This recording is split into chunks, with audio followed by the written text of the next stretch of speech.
came out in '63. We were writing Sword in the Stone earlier, but it took 3 years to produce. Well, we always start from not the words and not the music, but an idea. What is that about? And once we have a conception, then we discuss who's going to sing it, what year it's going to take place, in what personality the voice will come.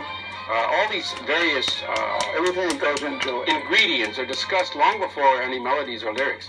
And then we start saying, well, what's a good angle? What's a new angle? Because so many songs have been written, we try to come up with something that's a little different. That's why we invent words sometimes. Higitus, figitus, migitus mum, prestidigitovium. Well, actually, we had a need for magic. Merlin was going to have to move, and he wanted to take all of his equipment with him, his books and his maps and all the things that he needed. And stuck them all in a little carpet bag, a little suitcase, and we didn't want to say abracadabra. That we just wanted to do different words. So how would he do this, And the conversation was, he's British, and we have to have sort of a British-sounding magic, and also it's sort of Latin, because he's very into Latin and Greek and all that. So we came up with Higitus, Figitus. Because Higitus from Higginbottom, that sounded, very British, and then Higitus, Figitus, Migitus, Mum, like you were declining some Latin. So it Higitus, Figitus, Migitus, Mum, prestidigitolia. We're packing to leave, come on, let's go. Books are always first, Where was I, boy? Pockety? Oh, yes, that's right. Diminish dictionary, that word's in your vocabulary. Hockety, pockety, walkety, whack. That's the way we've got to pack. Higitus, Figitus, Migitus, Mum, prestidigitolia. What a way to pack. That was our first animated feature. But we didn't know too much about how pictures were made. We learned that one must really pre-establish thematic lines within a musical film, and so that the melodies of the songs are utilized in background as well as in foreground when they're sung. We got more clout with Walt's confidence in us. And so eventually Walt would say we could talk to the musical director of the film, and we could involve ourselves in the spotting of the film. After the film is filmed and the songs are in, you spot the underscoring, and we were there in spotting sessions and things like that. So that helped a lot. We pressed forward with that in mind on all our future pictures, and so they were far more integrated. The songs were nice. They worked very nicely within the scenes, but then they didn't bring the melodies forward. So if they used the melodies after the song was sung, it would keep the audience apprised of what was going on in the characters. In opera, they call it leitmotifs. Characters' personality, themes would continue. In Poppins, you heard it all the time. Erwin Kostel, who did a great job on that. Whenever Mary Poppins was there, you heard Spoonful of Sugar, and when Bert was there, you heard Chim Chim Cheree. These are things that you heard. It was just constant. And that's what we felt was missing in Sword in the Stone. We wrote several songs that were not used in the film. One was alluded to, I think, melodically, but was never sung, and that was The Blue Oak Tree. This would have been sung by the knights at the castle. It shows how stupid they were. And all they ever did every day was joust, and they would eat, and they would joust and drink and eat some more. And of course they had loyalty to this ridiculous blue oak tree on a field of white, which meant nothing. And we had fun with that one, really. It's weird.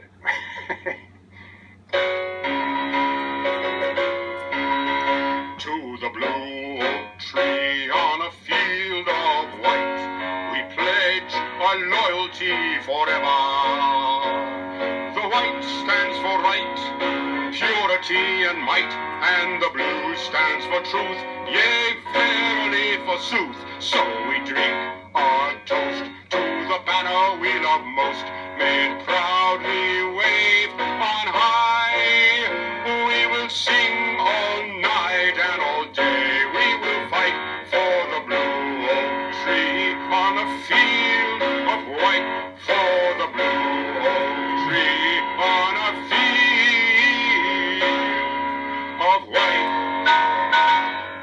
One of the songs that I really liked very much, and Bob and I were very kind of pleased with it because it really was story, was The Magic Key. Nobody knows, but they wanted to tell story with this thing. In other words, they wanted to move the story forward to get Merlin and Wart, the little young King Arthur, to go back to that castle. And so they had to do it in a hurry, and the magic song worked.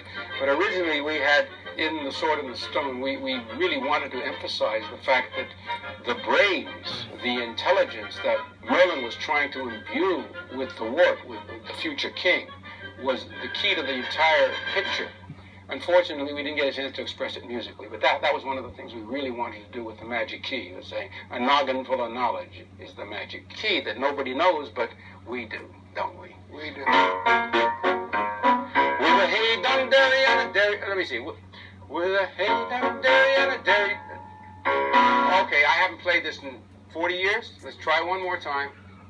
Good that we have tape, right? This was never used. This has more meaning than higgidus, higgidus, miggidus, mum. With a hey-dum-deddy and a derry-dum-dee, fill your noggin full of knowledge and then you'll see what a glorious experience your life will be. A noggin full of knowledge is the magic key. Magic key to what? The key to the doors to the future and past will both be yours to explore at last. The greatest adventure of them all, you see. A noggin full of knowledge is the magic key. Magic key, derry-dum-dee. Magic key, derry-dum-dee. With a noggin full of knowledge, you're bound to find the thrill of the ability to use your mind. Mathematics and philosophy and history are very necessary for the magic key. But I can't read. With a hey-dum-deddy and a derry-dum-dee, you've got to learn the alphabet from A to Z. Letters make words, and words, you see, are very necessary for the magic key. A to Z, derry-dum-dee, A to Z, magic key. If you read your history and read it well, you can see why empires rose and fell. And if you learn the lessons of your history, yes, sir, you're possessor of the magic key. I haven't played that in 37 years since we tossed it out of the movie. Sword in the Stone was a wonderful experience for us, and we certainly learned so much from it. And it really led to our future successes with such Disney classics as Poppins and Jungle Book and the Winnie the Pooh series and the Tigger movie.